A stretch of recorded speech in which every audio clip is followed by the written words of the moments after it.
Hi, I'm Dr. John Valdrighi, a board-certified anesthesiologist with over 25 years of private practice clinical experience. Today's presentation is an introduction to Enhanced Recovery Pathways, ERPs. ERPs are a multidisciplinary tool used to apply evidence-based medicine to the care of surgical patients. The intended audience for this talk is everyone involved in the care of surgical patients. This includes nurses, primary care physicians, specialists, hospital executives and leadership, hospitalists, surgeons, anesthesiologists, nutritionists, therapists, vendors, patients, and their families. It truly takes a village, and it takes an ERP to organize that village. I have no relevant financial disclosures. Let's start with some nomenclature. Enhanced Recovery Pathways, or ERPs, are also known as ERAS, a trademark term. ERAS is an acronym for Enhanced Recovery After Surgery.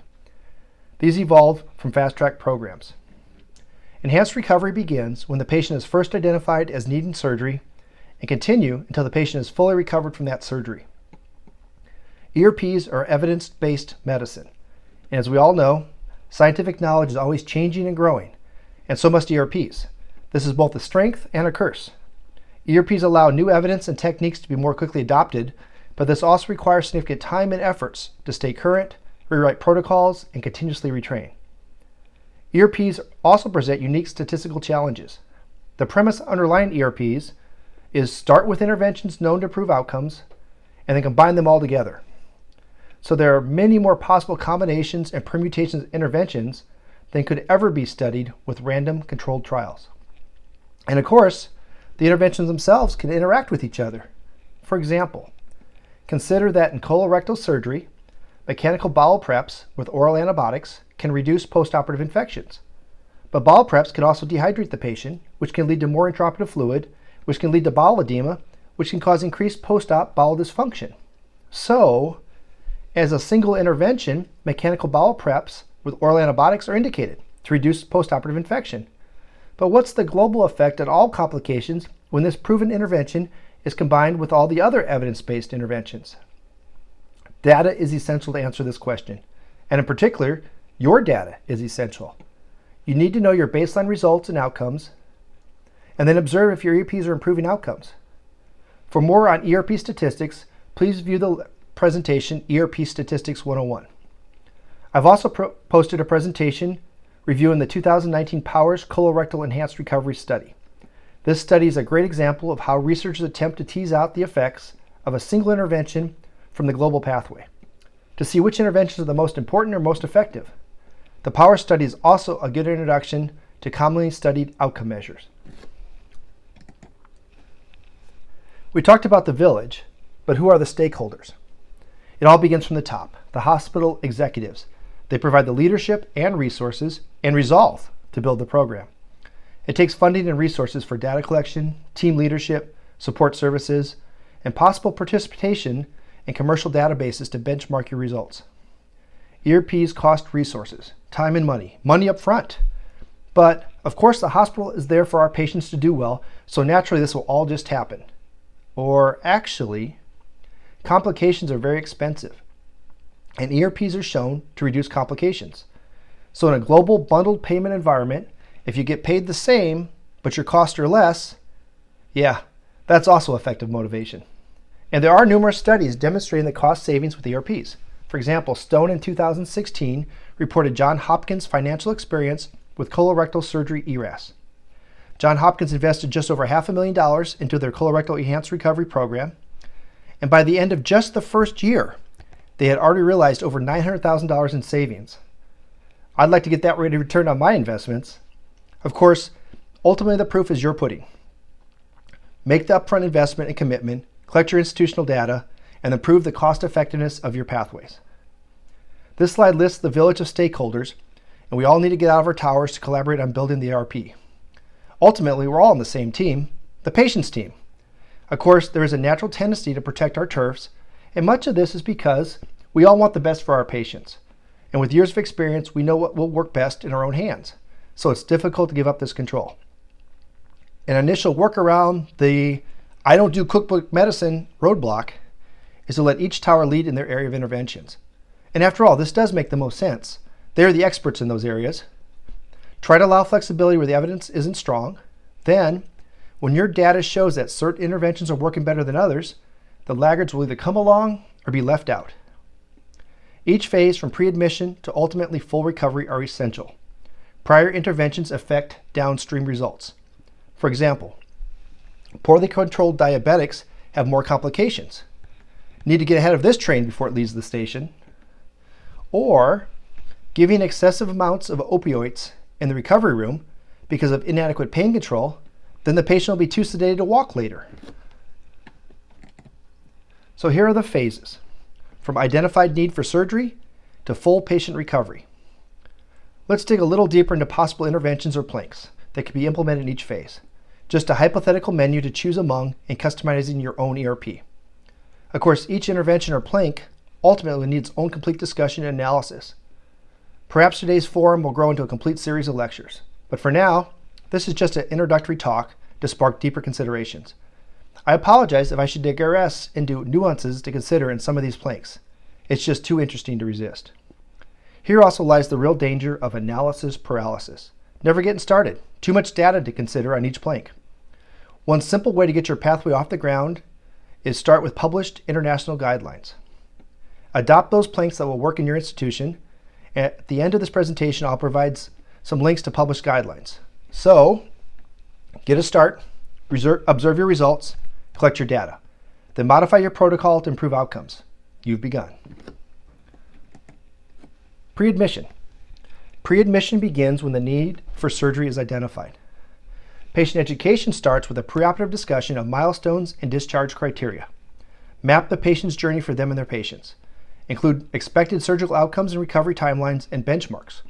Define patient responsibilities, their duty to participate in their own care. This includes early ambulation and feeding, and perhaps participating in commercial applications on their cell phones to self-document their progress. Imperative in this education is teaching about multimodal analgesia and the dangers of opioids. Set expectations of pain control, but not necessarily pain-free. We could keep you unconscious, which would be pain-free, but the side effects of this outweigh the benefits.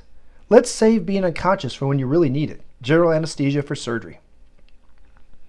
Patient responsibilities also include risk reduction achieved with smoking cessation and alcohol abstinence. Prehabilitation risk reduction can also include nutritional counseling and supplementation, possibly clinics for anemia, diabetes, sleep apnea, pacemaker. The patients may also participate in aerobic and resistance training to increase their function preoperatively. There also may be some special considerations, for example, stoma clinic, if expected colostomy or ileostomy, or perhaps there's a need to coordinate chemotherapy. Pre-op phase. NPO after midnight could increase complications of nausea, bowel dysfunction, dehydration, and insulin resistance, to mention a few. Again, a topic worthy of its own entire symposium. The Reader's Digest version. The recommendation now seems to be no solids for 6 to 8 hours before surgery, perhaps longer if doing bowel preps, but clear liquids up until 2 hours before surgery. Pre-op carbohydrate loading 2 hours before surgery. Another interesting, controversial topic. The thought is, if you can push the patient out of starvation mode into a fed state, that is, stimulate the release of insulin pre-op with an oral carbohydrate load, then you can reduce the catabolic effects of post-op insulin resistance. This will preserve lean body mass. One simple intervention that has been suggested is just have the patient drink a sports drink, such as Gatorade, prior to coming to the hospital. Unfortunately, it may not be that simple. At the Massachusetts Society of Anesthesiologists ERAS workshop, September of 2019, I had the privilege to quiz ERAS and carbohydrate preload expert Ali Lindquist. He's a surgeon with PhD research experience in glucose metabolism. Dr. Lindquist felt that sports drinks may not be the correct pre-op carbohydrate load. Sports drinks are simple carbohydrates designed for peak athletic performance, and hence designed to not release insulin. Remember, we want to trigger an insulin release to get the patient out of catabolic fasting physiology. Vendors at this meeting displayed commercial products, clear liquid complex carbohydrate preload pre-op drinks. Unfortunately, I was unable to get Dr. Lindquist's endorsement for any of these. So, which pre-op carbohydrate drink should we use? Good question. Some additional pre-op carbohydrate load questions include, what is best for diabetic patients? We want to get them out of the fasting phase, but we also want glycemic control. Additionally, the carbohydrate preload evidence seems stronger with colorectal surgery, and the effects are not necessarily reproducible with other types of surgery. Again, demonstrating the importance of data collection. Other interventions to consider in the pre-op phase, including starting multimodal analgesia. Pre-op multimodal analgesia options may include acetaminophen, non-steroidal anti-inflammatories, gabapentinoids. A word of caution may be in place for non-steroidals. There is a suggestion there may be association with anastomotic leaks after colorectal surgery, but more data is needed. Another potential symposium is a consideration of mechanical or medical thromboembolism prophylaxis. Of course, this intervention should be coordinated with the regional anesthetic block plan. Pre-op nausea and vomiting prophylaxis interventions that may be uniquely suited to be started in the pre-op phase include aprepitant and/or transdermal scopolamine. But there is some concern about postoperative sedation with scopolamine.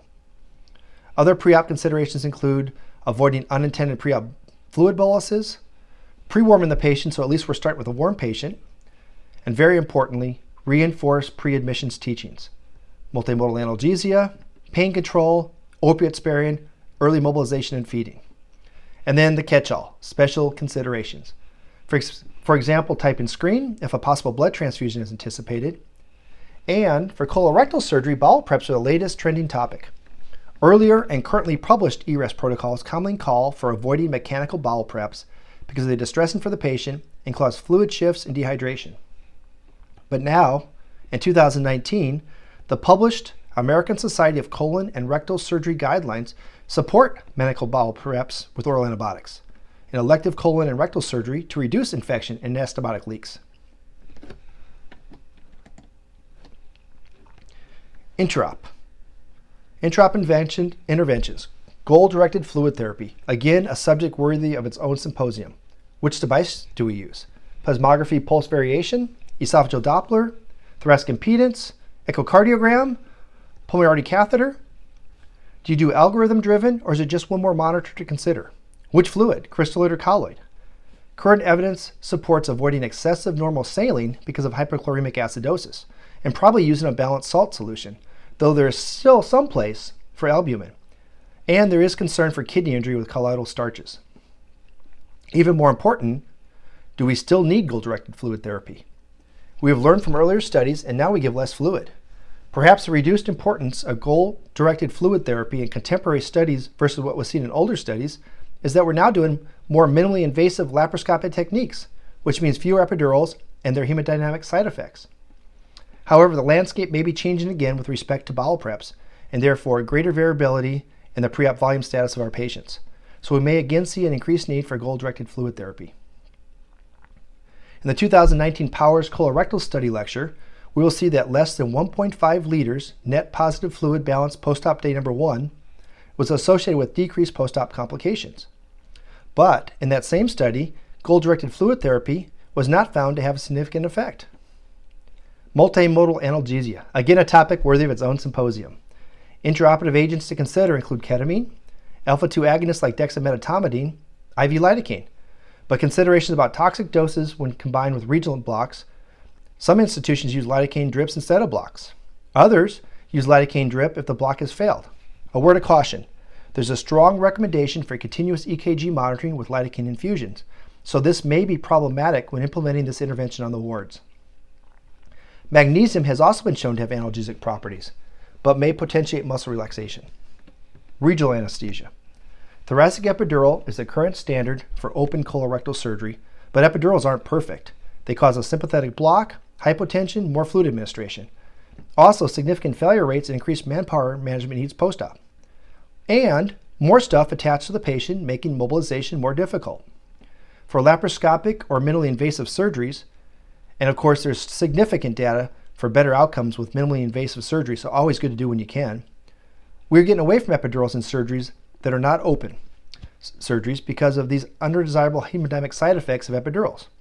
If you're anticipating lower incisions to remove surgical specimens, consider tap blocks, 4-quadrant tap blocks, or even a recti spinae plane blocks. It's currently unknown if it's better to do single shots or place catheters. It's harder to mobilize patients with attached equipment, but single shots may be too short of duration. There's also evidence for single-shot intrathecal narcotics. Another consideration is for local infiltration into port sites and incision sites.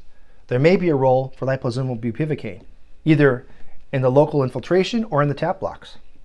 All these ways to use local anesthesia, so be careful with your total dose.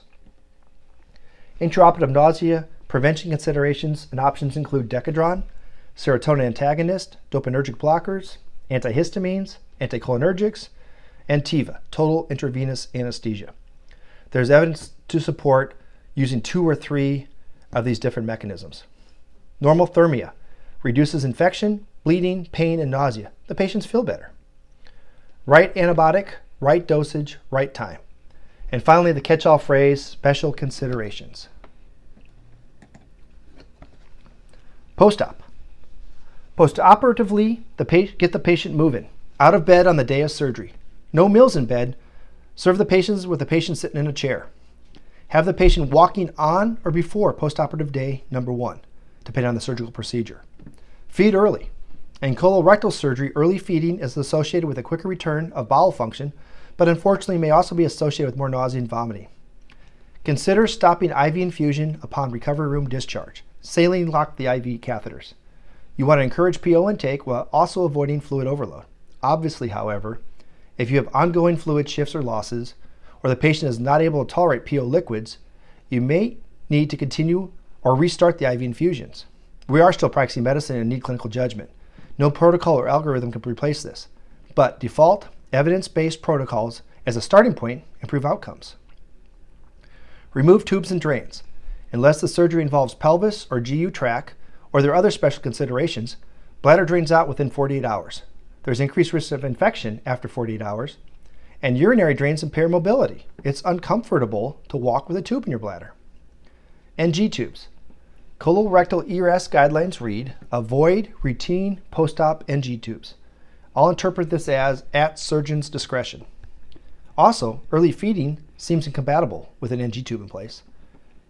Surgical drains. Again, colorectal ERAS guidelines read, avoid routine. Again, I'll interpret this as at surgeon's discretion. In the 2019 Powers colorectal study, avoiding drainage was one of the most significant predictors of fewer postoperative complications. P-value is less than 0.001. However, drains were still placed in 65% of the patients, so perhaps lack of drain was a marker for patients that would do better and not the cause of why patients did better. Again, interesting and complex statistical interpretation involved in making sense of ERP data. Postoperative multimodal analgesia and minimize opioids. Probably use at least one opioid agent in the postoperative period. Acetaminophen, nonsteroidal anti-inflammatories, gabapentinoids, even IV lidocaine. But remember the recommendation for continuous EKG monitoring if you're using lidocaine. There also may be a role for regional anesthetic rescue. Minimize opioids. This includes not only during the hospital stay, but perhaps, maybe even more importantly, upon hospital discharge. We have created a large pool of opioids left over from surgical prescribing. Patients save these controlled medications, they don't discard them. This has created a large reservoir for diversion. Additionally, approximately 1 in 20 non-opioid users may become chronic opioid users after exposure from a single surgical intervention. Create an urgency in your patients to get off the opioids as soon as they can before they can't. Thromboembolism prophylaxis, again worthy of its own symposium. Glycemic control. Here's the yin-yang. Hyperglycemia is harmful, but intensive insulin therapy is also harmful. So for brevity's sake, I'll oversimplify with clinical judgment and appropriate care, realizing this is a very complex and important topic, and there's so much more to be considered. Patient-reported outcomes. How does the patient feel subjectively, objectively? Are they opiate-free at 30 days? Back to work. Quality of life measures. There are several validated measures in the medical literature, such as the Quality of Recovery QOR 9 or 15 or 40 scales, or the World Health Organization Disability Assessment Schedule, WHODAS 2.0. Also, just cut to the chase. Would you have this surgery again? If not, why not? And as always, special considerations. All right, getting started. Ultimately, you need your corporate office support. enhanced recovery pathways require extra resources and staffing. However, now there seems to be more of a push from above to us providers to build enhanced recovery pathways. The word is out. Better outcomes, fewer complications equal cost savings. So just go with it. Ask for the resources you need, realize it's a lot of work and commitment, but ultimately a win-win for us, our patients, and our payers. Build your team. Think back to that earlier slide of stakeholders in the village. Have them all involved in the decision processes. Build buy-in, idea ownership, and crowdthink to arrive at workable solutions for your local institution. Pick one pathway to start with.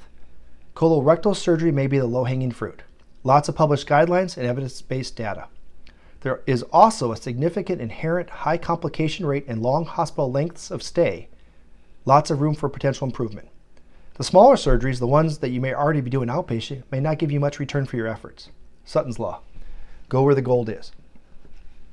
Review published medical literature, both published guidelines and evidence-based studies. Remember, at its core, enhanced recovery pathways are evidence-based medicine. What does the evidence tell us? Not, what do you think is best? To channel Jerry Maguire, show me the evidence. Reach agreements on each plank or intervention. Expect to do some compromises. The goal is to create transparent measures, an easy-to-grade scorecard for ERP compliance. Providers and patients need to know clearly what is expected from them, what has to be done to be compliant. It should be a binary scoring system. It was either done or not done, or perhaps NA, not applicable, in which case that individual intervention score should be removed from the scoring compliance on that plank for that patient. Collect data on your compliance and outcomes. Ideally, you'll have some baseline data before starting pathways. Otherwise, just start collecting data. You will also need to reach agreement on which outcome measures to collect. What is collectible? What is meaningful? A good introduction to outcome measures can be found in the 2019 Power Colorectal Study. Repeat.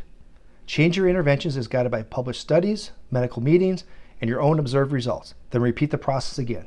Collect data, make changes to your protocol, repeat. Collect data, make changes. Constant and never-ending improvement. Enhanced recovery is not static. Also repeat this process if you're building pathways for other surgical lines.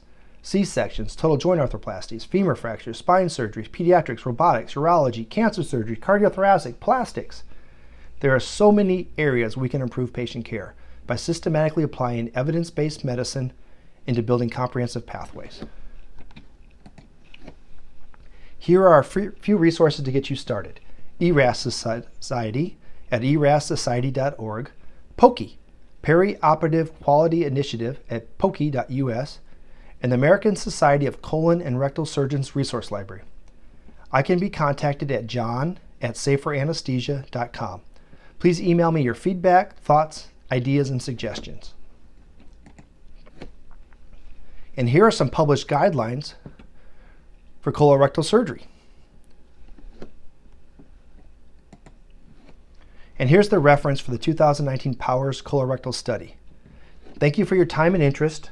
I am thrilled that we are embarking on this quest together.